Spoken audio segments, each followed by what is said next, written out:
Assalamualaikum warahmatullahi wabarakatuh. Sampurasun. Apa kabar Bapak Ibu guru hebat semuanya?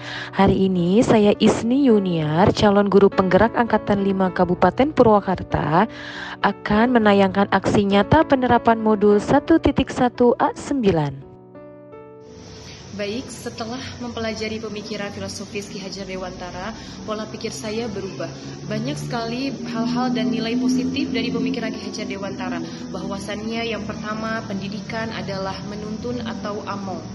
Di sini guru berperan sebagai pamong. Kemudian yang kedua, pendidikan berhamba pada anak. Kemudian yang ketiga, dalam proses pembelajarannya harus didasarkan pada kodrat keadaan, yaitu kodrat alam dan kodrat zaman. Kemudian yang keempat, pendidikan adalah taman bermain. Yang kelima, pendidikan didasarkan pada trilogi Ki Hajar Dewantara yang dikaitkan dengan budaya Sunda, yaitu Sili Asi, Sili Asah, dan Sili Asuh. Oleh karenanya, saya melakukan perubahan dalam proses pembelajaran di kelas. Pada saat melakukan perubahan pertama, saya bersyukur karena pembelajaran tatap muka 100% bisa dilaksanakan kembali. Tentunya saya merasa excited sekali, saya merasa bersemangat, saya mulai menyusun perencanaan dan alhamdulillah ketika proses pembelajaran dilakukan, perasaan saya bersyukur dan bangga dan bahagia ketika melihat perubahan yang terjadi di dalam kelas. Anak-anak terlihat bersemangat, ceria, dan ikut aktif bergerak dalam proses pembelajaran di kelas. Saya bahagia ketika melihat anak-anak didik saya bahagia. Adapun ide atau gagasan yang timbul sepanjang proses perubahan yang saya lakukan di dalam pembelajaran di kelas, yaitu yang pertama, membuat perencanaan pembelajaran tentunya sesuai dengan kebutuhan dari peserta didik. Yang kedua, mengawali pembelajaran dengan permainan atau ice breaking seperti tepuk-tepuk semangat maupun bernyanyi-nyanyi di dalam kelas, maupun dengan permainan tradisional. Kemudian yang ketiga, memberikan kesempatan kepada anak didik untuk berpendapat tentang kesukaannya apa. Kemudian menggunakan alat media pembelajaran yang disesuaikan dengan zamannya, menggunakan infocus sehingga bisa menonton sebuah video atau tayangan. Adapun juga media tambahan yaitu berupa media gambar yang tentunya disesuaikan dengan keadaan dari siswa tersebut. Kemudian memberikan permainan mencari teman sambil menyanyikan lagu daerah sehingga membentuk suatu kelompok. Kemudian yang terakhir, di akhir pembelajaran melakukan refleksi dengan memberikan kesempatan pada anak mengungkapkan perasaannya selama proses pembelajaran berlangsung. Pembelajaran dalam pengalaman dalam bentuk catatan praktik baik. Praktik baik sudah dilakukan anak-anak ketika awal datang ke sekolah, mencuci tangan terlebih dahulu, kemudian membersihkan ruangan kelas sesuai dengan jadwal piketnya masing-masing.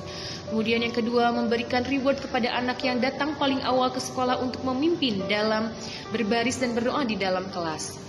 Kemudian secara bergantian berpendapat saling menghargai.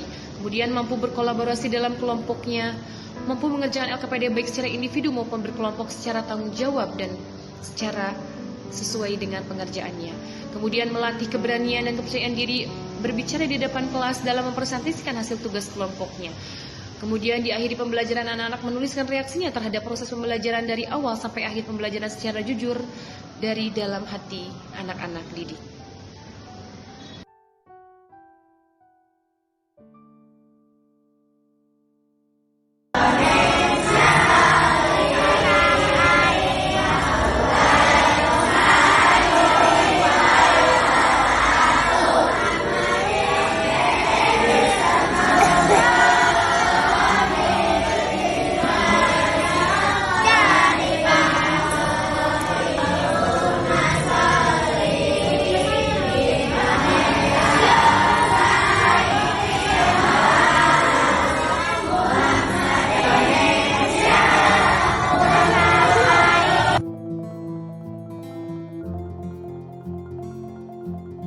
Berjauh di awang-awang, meberkan lima bentuk kelompok 5 orang. Bentuk cari teman, oke? Cari teman, oke? Berempat aja nggak apa-apa, berempat ini, berempat ya, oke? Namai kelompoknya dengan yang ada di lingkungan sekitar. Kelompok apa tadi ini? Tanah.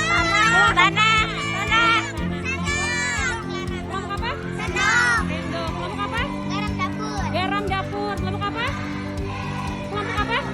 Batu. Kelompok apa? Garam. Kelompok apa? Kayu.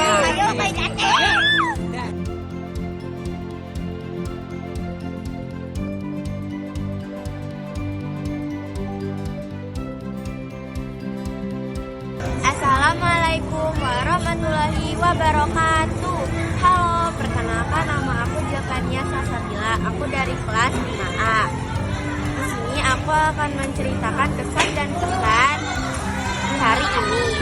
Hari ini sebelum pembelajaran dimulai, ibu guru aku, Bu Isni, mencoba permainan dengan menanyakan kesukaan ikan. Sesudah menanyakan kesukaan ikan, menonton seperti menonton ikan sambil Ibu Isni menjelaskan. Nah, susah pembelajaran itu di saat hari ini tuh adalah kita belajar tentang homogen dan heterogen. Nah, homogen dan heterogen itu suka berbelit. Jadi misalkan ditanya contoh homogen, aku menjawab contoh heterogen. Dengan cara mengatasinya, aku lebih sering bertanya kepada ibu tentang heterogen dan homogen. Di situ aku mulai paham karena sering menanya. Nah, kesannya itu kayak seneng banget gitu bisa belajar, menonton bareng, dijelasin sama ibu, nonton gitu. Nah, pesannya buat ibu, semoga nanti kapan-kapan kita bisa nonton bareng lagi, bisa belajar bareng lagi. Sekian, wassalamualaikum warahmatullahi wabarakatuh.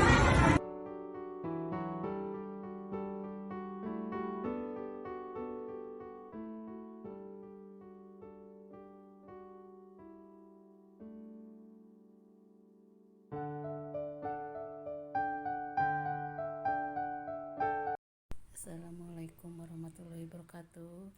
Sebelumnya saya mengajar selalu menyamaratakan kemampuan anak-anak didik saya. Tetapi setelah saya mengetahui filosofis pemikiran Ki Hajar Dewantara, kita mengajar harus disesuaikan dengan kemampuan dan karakteristik anak masing-masing. Wassalam. Sekian pemaparan mengenai aksi nyata yang telah saya terapkan dan laksanakan di sekolah saya pribadi. Sekian dan terima kasih. Wassalamualaikum warahmatullahi wabarakatuh. Sampurasun.